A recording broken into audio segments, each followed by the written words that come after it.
नमस्कार मित्रों, क्या आस्तिक वही है जो भगवान में विश्वास करता है और क्या नास्तिक वही है जो भगवान को नहीं मानता? यदि आपका उत्तर हाँ है, तो आज का यह वीडियो आपकी सोच बदल सकता है। भारतीय दर्शन में आस्तिक और नास्तिक का अर्थ वह नहीं है जो हम सामान्य जीवन में समझते हैं। आज हम जानेंगे कि वास्तव में आस्तिक कौन है, नास्तिक कौन है और क्यों इस विषय को अक्सर गलत समझ लिया जाता है। आइए शुरुआत करते हैं। आस्तिक का अर्थ क्या है?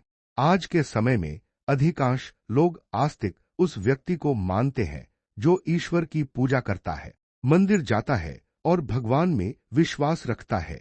लेकिन भारतीय दर्शन में आस्तिक होने का आधार केवल ईश्वर में विश्वास नहीं है। दर्शन शास्त्र के अनुसार आस्तिक वह है जो वेदों की प्रामाणिकता को स्वीकार करता है, अर्थात वह वेदों को ज्ञान का विश्वसनीय स्रोत मानता है। इसलिए केवल ईश्वर में विश्वास कर लेने से कोई व्यक्ति दार्शनिक अर्थ में आस्तिक नहीं बन जाता। नास्तिक का वास्तविक अर्थ। अब बात करते हैं नास्तिक की। सामान्य भाषा में नास्तिक वह माना जाता है जो ईश्वर में विश्वास नहीं करता। लेकिन भारतीय दर्शन के अनुसार नास्तिक वह है जो वेदों की प्रामाणिकता को स्वीकार नहीं करता।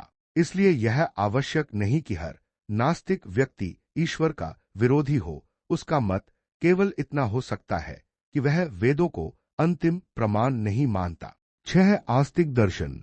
भारतीय दर्शन में 6 प्रमुख आस्तिक दर्शन बताए गए हैं।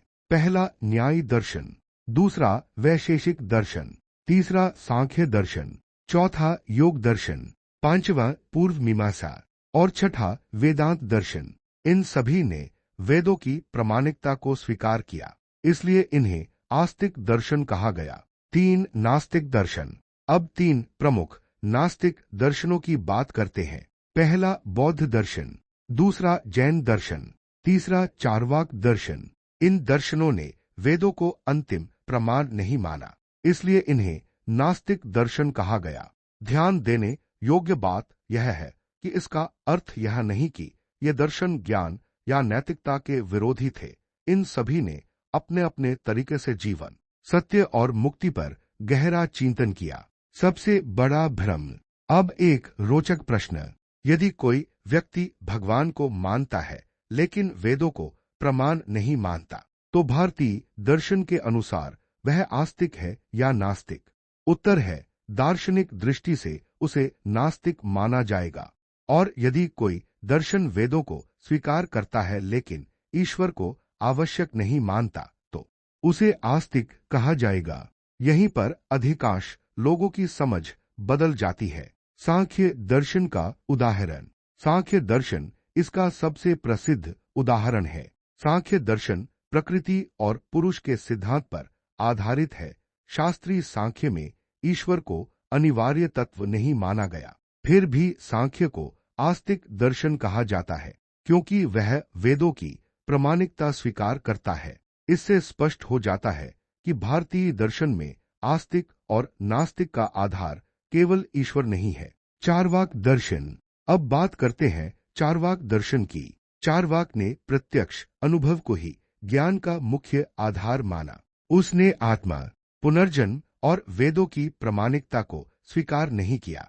इसी कारण चार्वाक को नास्तिक दर्शन कहा गया। भले ही उसके विचारों से सभी सहमत न हो, लेकिन भारतीय दर्शन ने उसे भी विचार रखने का पूरा सम्मान दिया।